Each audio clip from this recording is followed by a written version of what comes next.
To my mind, if you only took away one thing from the hearing today, it was this next exchange between Jack Smith and a Vermont congresswoman named Becca Balint.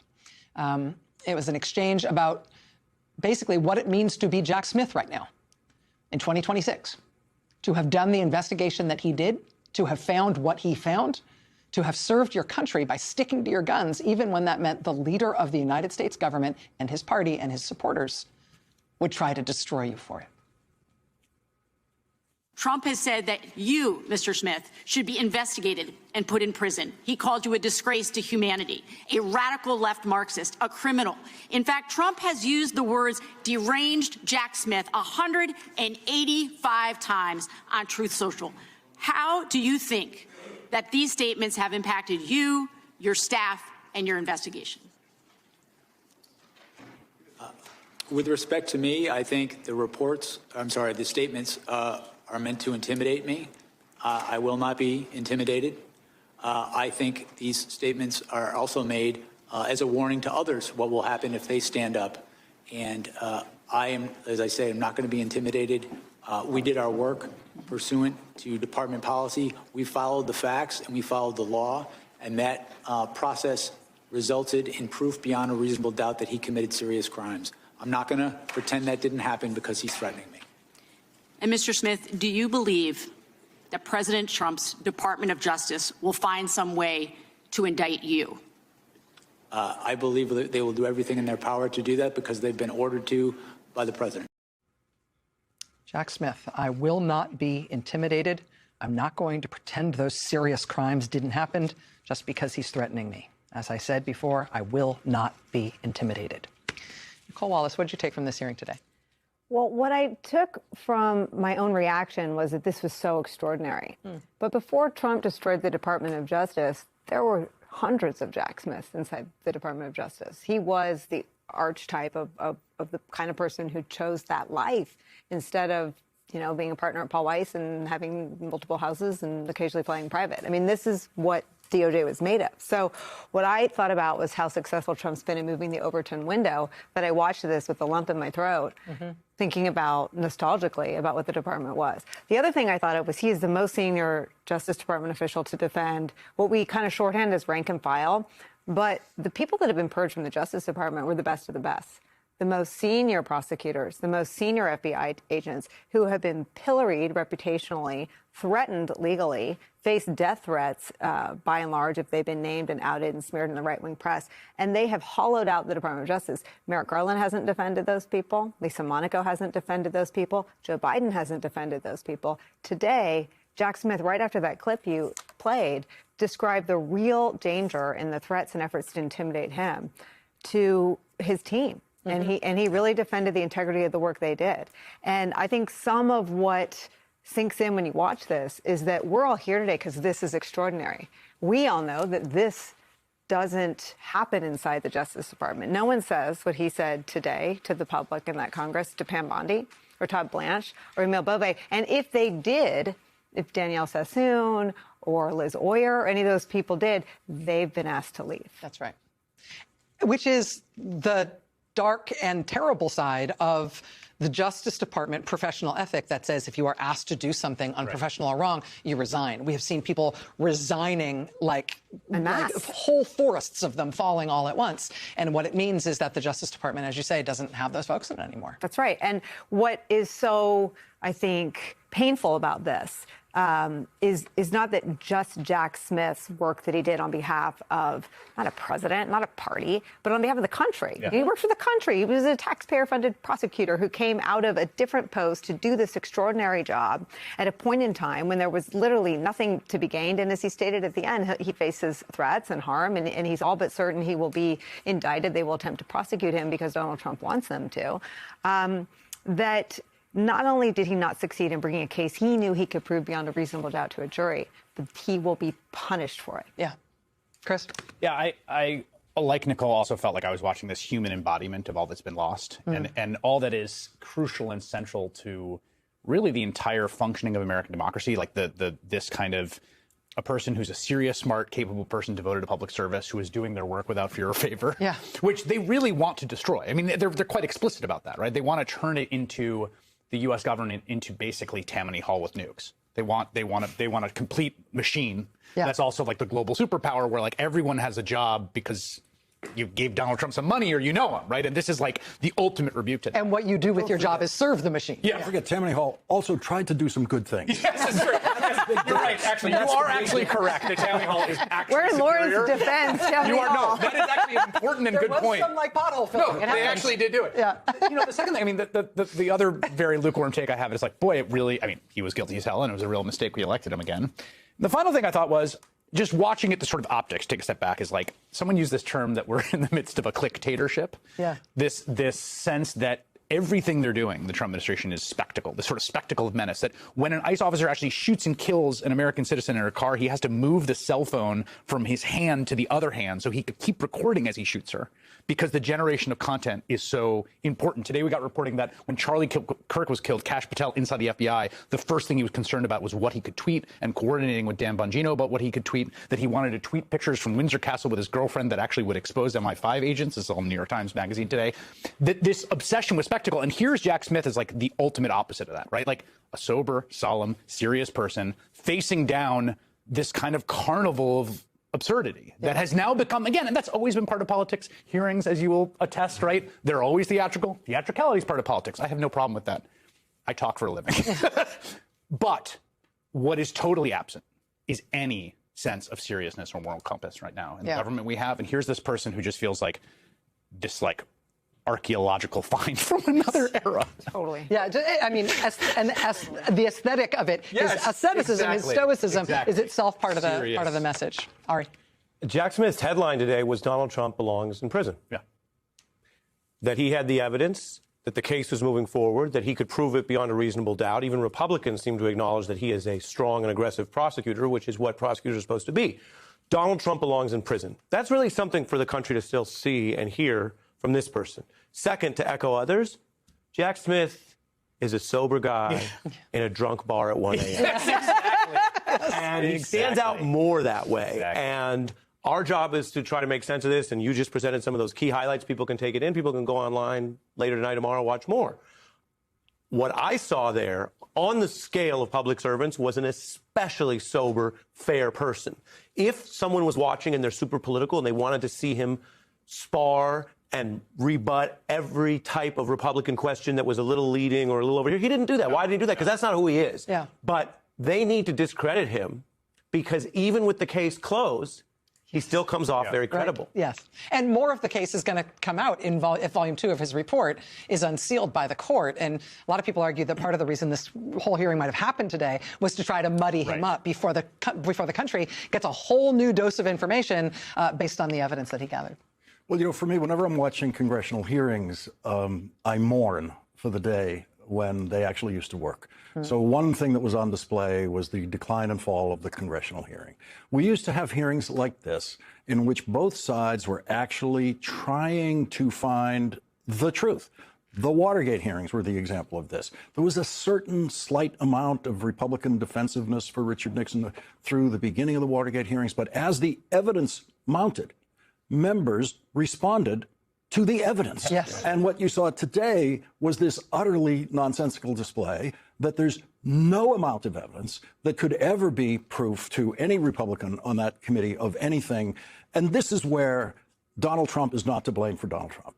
There could be no Donald Trump without those people. Those are the people, the Republicans in Congress. They are the people who gave this country Donald Trump. They are the people who decided we're not just going to tolerate him. We are going to try to become him. And so what you saw today were Donald Trump's best students in Trumpian lying. They just think they can go into a committee hearing and lie and lie and lie. And during our lifetimes, that was absolutely impossible. If you got caught in a hearing in the Senate or the House saying something that could be proved to be untrue during the hearing, which was hard before the internet, but if that could happen, that would be the end of that person on that committee. The chair would go to the speaker and say, we got to get him off of this. He can't be here for this. And so here we are. The enabling party of Donald Trump was on display today. Yeah, I couldn't help but think that, back in the day, if you were like a kid who like played hooky from school to watch a congressional hearing, you could pretty much assume that that kid someday was going to become a congressional staffer or run for Congress. Like it was that kind of nerddom. Any kid watching this today is definitely never going to run for Congress. Yeah. This is like whatever the opposite of an advertisement is for whether this is a good line of work. There's the famous Moynihan quote of you're entitled to your own opinion, but not your own facts. Yeah. He would say that in a Senate hearing approximately once a year, because he would be pushed to the point of saying that exactly once a year. That's how much we accepted the same facts and then argued off of the same facts in those days. A reckoning inside a crime scene, inside the nation's capital, which was famously criminally ransacked by Donald Trump's fans after he summoned them. This is the seat of government and democracy, which then outgoing President Trump tried to overthrow. And this is the first time the special counsel who famously indicted Donald Trump twice, Jack Smith, gave public testimony under oath about his case. And Jack Smith's headline was clear: Donald Trump belongs in prison. Donald Trump would have been convicted had, in Smith's view, the wheels of justice been allowed to move forward. Now, that is his view. A fair reporting of this also includes other views, and members of both parties, of course, were represented in the questioning. But they are questioning an individual who has high credibility, who's prosecuted people in the public corruption unit in both parties, and who brought this case with mountains of evidence. So what he said today for the first time under oath in public matters. And he said Trump is guilty of serious crimes against our democracy, and that he had the goods, the evidence, the receipts to prove it. And what is different today, and we're going to show you not only what Smith said, but a lot of the supporting material right now. I've got some very special guests standing by from the top of the DOJ. But what we're going to show you right now is both some of what Smith said, so you're caught up on the highlights. But if you watch part of this hearing today, we're going to show you more than just what he said. We're going to give it to you in the context of the overwhelming evidence. Because here's the thing. Every defendant is legally presumed innocent in our system. That includes former defendant Donald Trump. But not every case is this strong with this much evidence that occurred in real time. Trump tried to overturn the election he lost. And he was caught red-handed with volumes and volumes, piles and piles of classified documents, which he had every right to review while he was president and no right to steal when his citizen era began. And so here's where we begin tonight with Jack Smith. President Trump engaged in criminal activity. Donald Trump suggested that one witness should be put to death. This is a Republican, mind you, who called it a little bit embarrassing. I felt confident in pursuing the case. I will not be intimidated. The Republicans have called this hearing. We had proof beyond a reasonable doubt. Be careful what you wish for. We were ready, willing, and able to go to trial. He's always sort of been very down the middle and just about the facts. It was an attack on the structure of our democracy. No one should be above the law in this country. No one should be above the law. Smith was sober to the point of dry. He was fair to the point of sometimes even possibly boring for those who watched all 5+ hours of this. And he was serious in a forum that at times was not. Indeed, Republicans were of two minds about this formidable public servant, because remember, there was a private deposition they held, and they released that kind of under the cover of darkness over the holidays. Smith was the one who said, yes, I can appear in private or public, but bring it on. Former DOJ counsel appears today amidst this enemies list, which Trump has made it clear he wants to add Smith to. These are not just named opponents or targets, but people that have already been basically subjected to the DOJ's corrupt use of subpoenas and indictments, charges, probes. Smith told the committee he does prepare for the same type of abuse by Trump now. Do you believe that President Trump's Department of Justice will find some way to indict you? I believe that they will do everything in their power to do that because they've been ordered to by the president. And Trump posted about his view that the hunter should be hunted, that he wants to return to more and more of these kind of revenge prosecutions. His current record, by the way, 0-14. Pam Bondi takes the enemies list as an order, even though in a similar forum before Congress, she once claimed there would be no enemies list. Did your investigation find that Donald Trump attempted to manufacture fraudulent slates of presidential electors in 7 states that he lost? Yes. I just want to find 11,780 votes. Did he spread lies and conspiracies to his followers to make them believe that the election had been illegally rigged against him? Yes. They obviously were influencing a lot of people, members of the public. Did he pressure DOJ officials to stop the certification of the election? He did. And I recall toward the end saying what you're proposing is nothing less than the United States Justice Department meddling in the outcome of a presidential election. You don't understand, Mike. You can do this. I don't want to be your friend anymore if you don't do this. What you see there is the corroboration, including from Republican officials, from White House veterans, from people speaking under oath who did resist what Trump demanded, which was to stonewall what became his impeachment probe and later the Jan 6 investigation by Congress. And so, again, I'm trying to tell you very clearly, we cover some hearings where somebody says a bunch of stuff, and that's all we have. We cover some legal proceedings where somebody says stuff, but some of it remains under seal. And that's true sometimes for good reasons in grand jury cases or in other areas where Trump has continued to hide material against the law, like the Epstein probe. But this is not that case tonight. Jack Smith spoke under oath, under the penalty of perjury and more, in these tense times, and then referred to things that, as we're continuing to show you, happened and were corroborated by Trump's top aides and longtime Republican conservatives and Federalist Society members. Smith said it is that evidence, corroboration, and witnesses that meant he was confident he would win this case beyond a reasonable doubt. And if you remember the 2 cases, today he testified most about Jan 6, but the 2 cases with felonies involved would lead typically to sentencing where the defendant would end up in prison for some time. Again, every defendant legally presumed innocent. These cases didn't go to trial. But remember, it was Trump's own supporters in the cases Smith was going to bring who would have become witnesses. Some of the most powerful witnesses were witnesses who, in fact, were fellow Republicans who had voted for Donald Trump, who had campaigned for him, and who wanted him to win the election. I said absolutely not. That's not how we do things in the United States. There's no legal authority to do that. What they were proposing, I thought was nuts. Those are the voices of the insiders, the people who helped Trump all along the way, including on ideas that were controversial, to say the least, in the first term, but served his agenda. They just stopped at the point of ending our democracy as we know it, of trying to overthrow the incoming administration of President-elect Biden. And they failed, which is important to remember at a time like this where some feel we've gone through the looking glass in the second term, and Jack Smith is being openly attacked by the sitting president, and they are willing to indict their foes, we've seen. And yet that doesn't mean that insurrections work. The last one happened, and we measured some of that today, the damage. There were police officers in that room, by the way. We'll talk about that. But it didn't work then. And if they try it again, there are good reasons to think it would not work on a repeat. Jack Smith was, as I mentioned, under these rules, not going to get into the classified documents case. That's because, unlike some of the people at the DOJ right now, this former DOJ employee closely adheres to every court order and the rule of law. So because there's a court order that limits that, he was extra careful to say he's not going to get into any of it.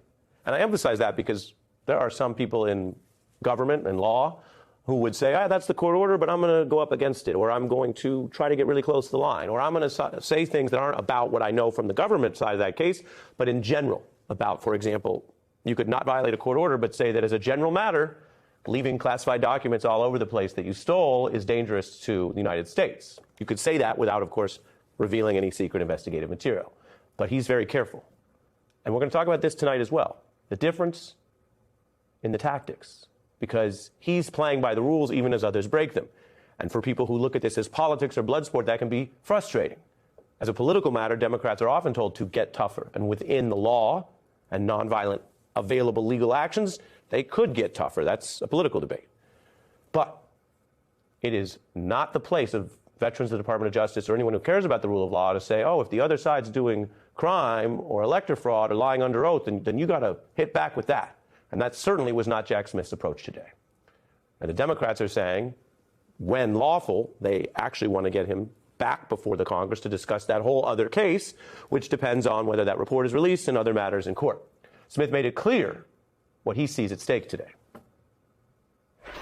My belief is that if we do not hold the most powerful people in our society to the same standards of the rule of law, it can be catastrophic. If we don't call people to account when they commit crimes in this context, it can endanger our election process, it can endanger election workers, and ultimately our democracy. I told you Jack Smith is sober and careful. He didn't make a bunch of sweeping statements like that. The warning you just heard there, he made on the strength of the evidence he'd gathered, on the very credible witnesses who had worked for Trump up until the insurrection and sedition plot, and then told the truth, he thinks under oath, many of them, about what we're up against. And you heard it there. If we don't patrol this and we don't protect our democracy and rule of law, Americans are in danger. The actual counting and processing of the votes is in danger, and ultimately the democracy itself. There weren't any big fireworks coming from Jack Smith's side of the table today. That's on purpose. In a world of lies and AI slop and White House meme lies and wannabe performative internet fireworks, he is the antithesis of that. And yet, if there were substantive fireworks, if I can be so bold as to make up that kind of term, the substance that came through was your democracy is at stake. You better fight to keep it. 5 years and 16 days after the January 6th insurrection at the actual scene of the crime, the American public heard for the very first time the fruits of their government's criminal investigation into Donald Trump. Lifelong career prosecutor Jack Smith, who prior to investigating Donald Trump, brought cases against Democrats and Republicans, calmly and dispassionately answered questions from lawmakers that ranged from the inquisitive to the ludicrous. Today's testimony amounts to the most thorough accounting of the criminal cases against Donald Trump for his efforts to overturn an election and end the tradition of a peaceful transfer of power in the United States of America. Jack Smith came into this hearing today as a political target for Republicans. They barely let him speak at times. They interrupted him with absurd conspiracy theories and whataboutism better suited for Fox News. But when Jack Smith did get a chance to speak uninterrupted, he was crystal clear. He said he had full confidence in his cases, the ones he was ready to bring to trial against Donald Trump. Relying on the facts of those investigations, he pushed back against the conspiracy theory that the Justice Department or the justice system was somehow weaponized against Donald Trump. That, of course, is the basis for Donald Trump's entire retribution campaign against the rule of law and law enforcement. My review of the case, I came to the conclusion we had proof beyond a reasonable doubt. We were ready, willing, and able to go to trial in the case. Of course, as I said in my opening statement, prosecutors can't control outcomes, but I felt confident in pursuing the case to trial. Proof beyond a reasonable doubt that Donald Trump was guilty. At points, Jack Smith pulled the curtain back on his investigation as best as he was able to, saying that Donald Trump's statements about the cases did intimidate the witnesses. Did you have any evidence that President Trump's statements about the cases against him intimidated witnesses or prevented them from coming forward? I had evidence that he said, if you come after me, I'm coming after you. He suggested a witness should be put to death. The courts found that those sort of statements not only deter witnesses who've come forward, they deter witnesses who've yet to come forward. But you weren't able to identify a single witness who didn't come forward because they were intimidated by President Trump. We had extremely thorough evidence that his statements were having an effect on the proceedings that is not permitted in any court of law in the United States. Don't you think it's a pretty low bar to clear if you're trying to silence a candidate for president? I mean, if you can't identify a single witness who's intimidated, that maybe you should reconsider the gag order?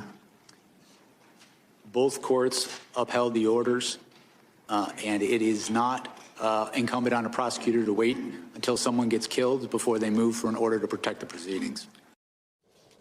It's not incumbent to wait for someone to get killed. Scattered throughout Jack Smith's testimony today, a clear warning for all of us about the current state of the rule of law in this country and exactly where things are heading. Jack Smith said it would be catastrophic if the most powerful people in our country are not held to the same legal standard as everybody else. As for himself, he says that Donald Trump's attacks on him, which were ongoing while he was testifying, will not stop him. Watch. Trump has said that you, Mr. Smith, should be investigated and put in prison. He called you a disgrace to humanity, a radical left Marxist, a criminal. In fact, Trump has used the words deranged Jack Smith 185 times on Truth Social. How do you think that these statements have impacted you, your staff, and your investigation? With respect to me, I think the statements are meant to intimidate me. I will not be intimidated. I think these statements are also made as a warning to others what will happen if they stand up. And I am, as I say, I'm not going to be intimidated. We did our work pursuant to department policy. We followed the facts and we followed the law, and that process resulted in proof beyond a reasonable doubt that he committed serious crimes. I'm not going to pretend that didn't happen because he's threatening me. And Mr. Smith, do you believe that President Trump's Department of Justice will find some way to indict you? I believe that they will do everything in their power to do that because they've been ordered to by the president. And seeming to want to prove Jack Smith's point there, Donald Trump posted in the last hour exactly what Jack Smith warned about, a call to prosecute Jack Smith, claiming without any evidence that Jack Smith committed, quote, large-scale perjury during his testimony today. Special counsel Jack Smith testifying for the very first time in public on Capitol Hill is where we start today. Joining me for the hour, former top official at the Department of Justice, legal analyst Andrew Weissman is here, plus former lead investigator for the January 6th Select Committee. Tim Hafey is back with us. He is a partner at the law firm Hafey Smith, as in Jack Smith, Harbach and Wyndham. As I said, the Smith being Jack Smith. Also joining us, Democracy Docket founder, voting rights attorney Mark Elias, and senior political analyst Alex Wagner joins us. She's a contributing host on Pod Save America, and she is the host of the podcast Runaway Country. I want to start, though, with Democratic Congressman Dan Goldman of New York. He's a member of the Judiciary Committee. He took part in the questioning of Jack Smith today. Start by telling me what the most important thing was that the public learned from Jack Smith today. Well, I think perhaps the most important thing was just to see his demeanor. His demeanor did not change from start to finish, Democrat or Republican. And that is the demeanor of a professional, career, apolitical prosecutor. And you can see why so many people who were former prosecutors rave about him as the prosecutor's prosecutor. And this notion that he would have conducted a political investigation is so preposterous. And as it started coming out, of course, he had no conversations with President Biden. He had no conversations with the White House. He got no direction from Merrick Garland. So then it just goes on whether Jack Smith himself had political motivations. He didn't even know whether he was registered to vote. He is so apolitical that it's just not even a consideration for him. He reiterated numerous times that he has charged Democrats, he has charged Republicans, and he has decided not to charge Democrats and not to charge Republicans, and that politics and partisanship do not play a role. And ultimately, that is what Donald Trump's allegations have been.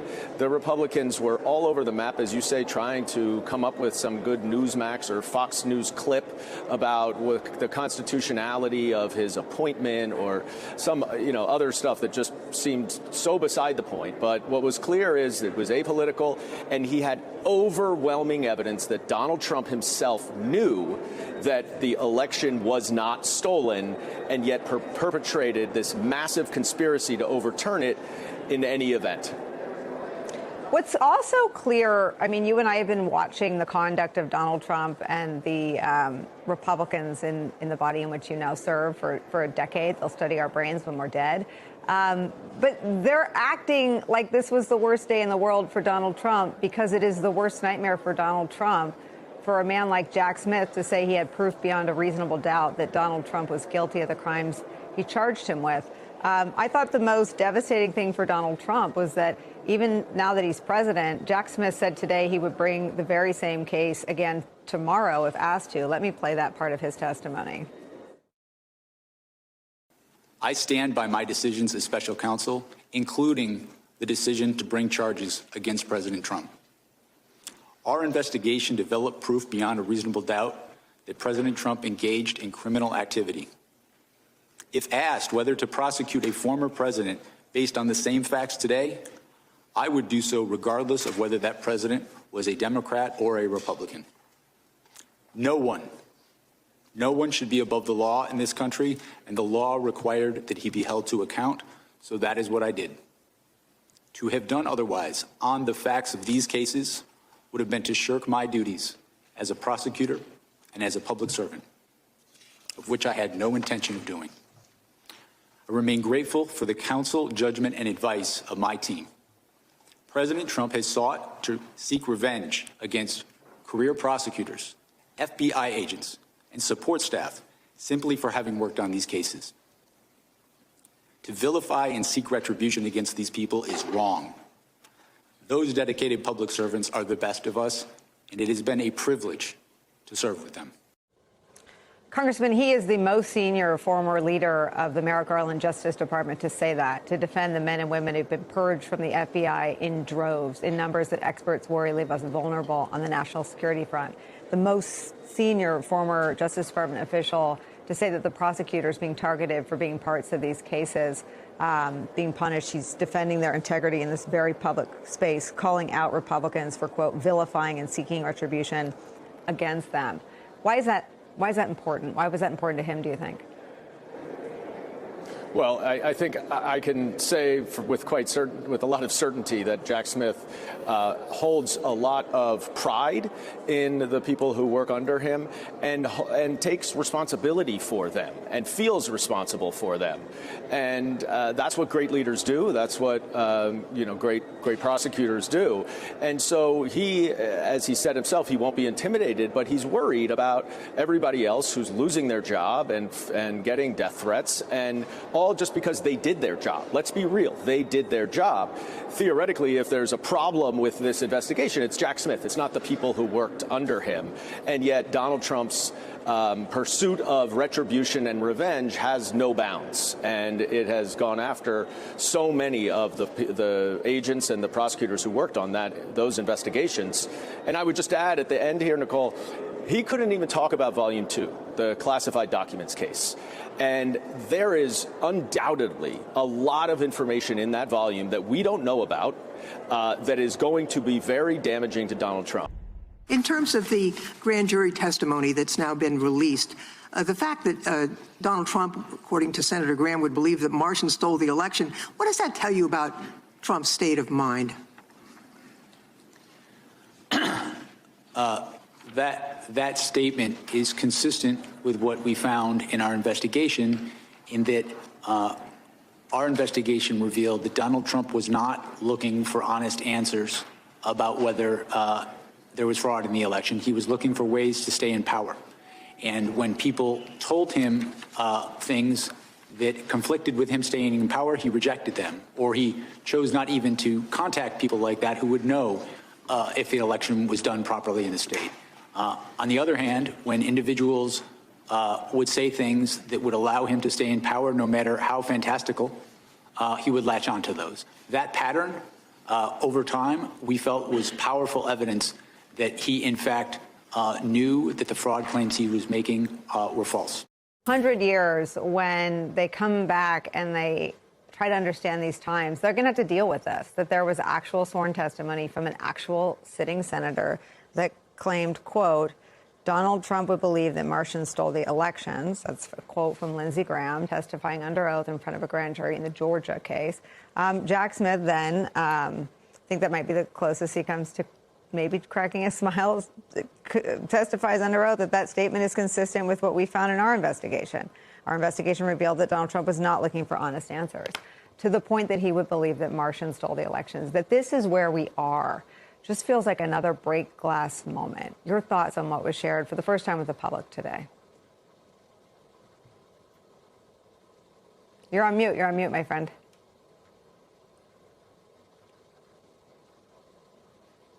We're going to wait. Can you hear us? Okay, we're going to fix Andrew Weissman's mic. How's that? Oh, there we go. There you are. Okay. You know what? Taking away my fancy microphone. That's what did it. So fancy. I loved it. So let me just be serious for a moment. I thought I think that in a moment like this, to get through it, it is important to have leaders and role models. And I think that's what Jack Smith did today. I agree completely with Tim.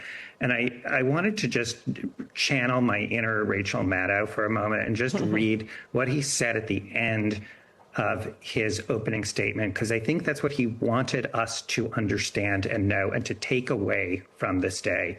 He said, adherence to the rule of law is not a partisan concept or endeavor. My fear is that we have seen the rule of law function in this country for so long that many of us have come to take it for granted. But the rule of law is not self-executing. It depends on our collective commitment to apply it. It requires dedicated service on behalf of others, especially when that service is difficult and comes with costs. Our willingness to pay those costs is what tests and defines our commitment to the rule of law and to this wonderful country. And I think that is what Jack Smith and his team did for this country. I think it's what Jack Smith did today. That is the message that he is sending to the many, many people, Republicans, Democrats, independents, people with no party, but who believe in the rule of law and truth, that you need to be committed to it, and it can come with costs. Well, Alex Wagner, I think that if we really put this testimony in its place on a spectrum, right, of healthy rule of law to no rule of law, we're a lot closer to the no rule of law side in terms of what our president and our Department of Justice believes. As he was testifying and when he finished, Donald Trump called for his criminal prosecution. And Jack Smith himself said he expected to be attempts to be prosecuted. Yeah, I was struck.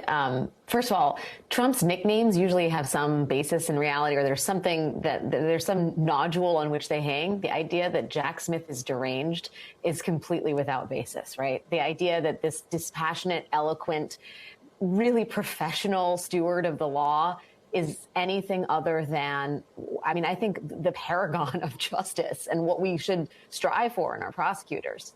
I don't know where Trump got that nickname, but it certainly, obviously it doesn't hold. But beyond that, it was such a study in contrast, right? Like the utter unseriousness of the Trump Justice Department with Kash Patel and Pam Bondi atop of it. And Lindsay Halligan, people like Lindsay Halligan being recruited to be a U.S. attorney, someone who failed spectacularly at the witch hunt that Donald Trump dispatched her on, in contrast to someone like Jack Smith, who really, and I'm with Dan Goldman on this, this was the first time a lot of Americans heard from Jack Smith, though Andrew Weissman conducted a very newsworthy interview with him. This is, in terms of our domestic audience, this is the first time they've heard from this man, and he was so rigorous in his discipline, and he was so, he listened to people tell him that he is responsible for the destruction of democracy. It takes an extraordinary character to withstand the pressure that he was under and remains under, to sit there with, a serious expression as people launch these deeply personal, completely baseless attacks on him to great peril while he's in the crosshairs of the president of the United States. I mean, I was just struck by how tragic it is that person, Jack Smith, is now the person who's under scrutiny. And the people that are holding the sort of flaming, whatever you call them, torches to hunt him down are these just utterly incapable, craven fools that have been sent to do their jobs by Donald Trump. I mean, I don't know, Nicole, I want to try and find something optimistic in this. I guess I'm glad that people like Jack Smith exist. But I was so bereft watching someone like that give testimony, given where we are in terms of our Justice Department today.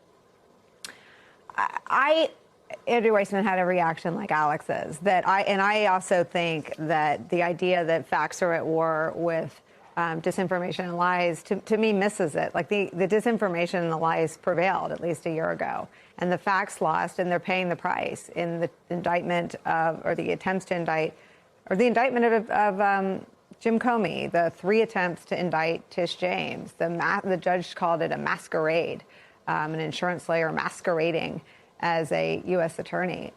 Jack Smith, to me, reminded me of something Mark Carney said yesterday, that, and look, I don't know him the way you all do, but nostalgia isn't a plan. I felt, or I heard everything he said today as a wake-up call and a warning that we better decide which we want, this banana republic that they have no shame ushering in, or free and fair elections in a democracy, which is what is on the line in November. Is that am I laying too much onto him, Andrew Weissman? No, absolutely. I think that is exactly, excuse me, I think that's exactly what he was saying in his opening and throughout. This is going to be hard.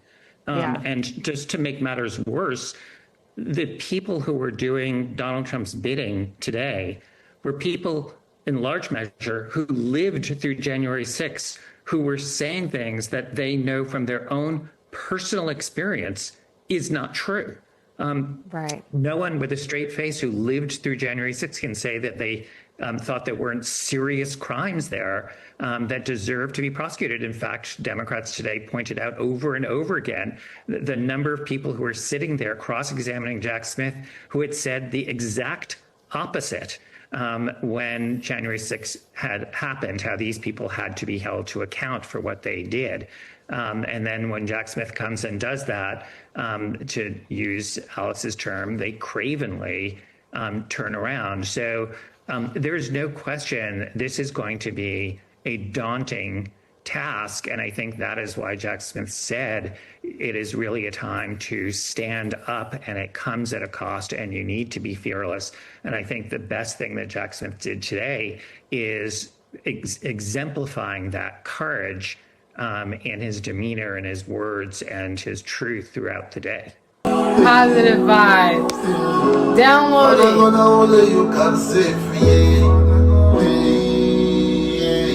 The system are really trafficking me. Brother man, we've been a try, we've been a fight every day, we've never surrendered. They're here with Christ, and them don't care if we die. You see them agenda, God protect me lives.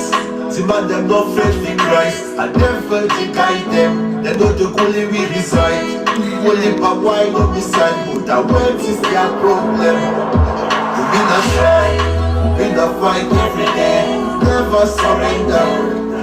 Them here with Christ, and them don't care if we die. See them agenda, Lord protect me lives. See man, them not faith in Christ, and them faith to guide them. They know the only we reside. Only but why not beside, but the world is their problem. Thank you. Oh, it's gonna blow. You are amazing. People love your song. This is not the first time this happened to me. Last time I played it, they was like, who is this? Like, you're awesome. You're gonna make it. You're a star. You are a star, okay? You're a star, okay? Them here with Christ, and them don't care if we die. You see them agenda, Lord protect me lives. See man, them not friends with Christ, and them felt to guide them. They know the only we reside. Only but why not beside, but the world is their problem.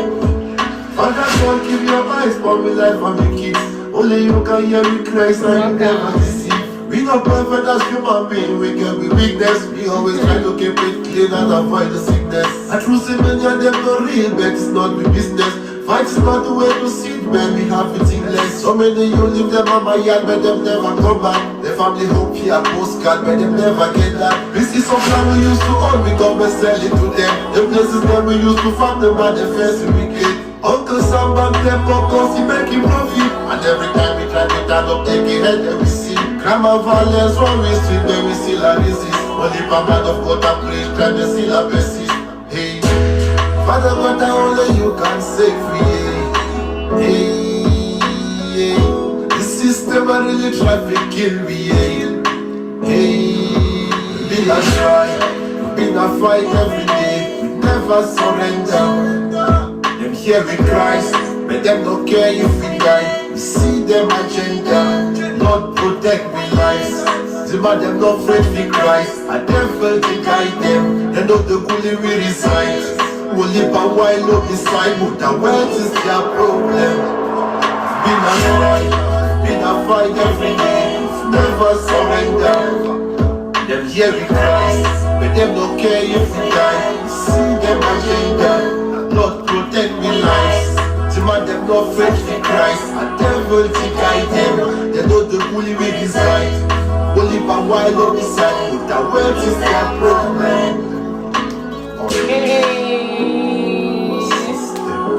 He's awesome, guys. Go download his song. I think he's so cool. Okay?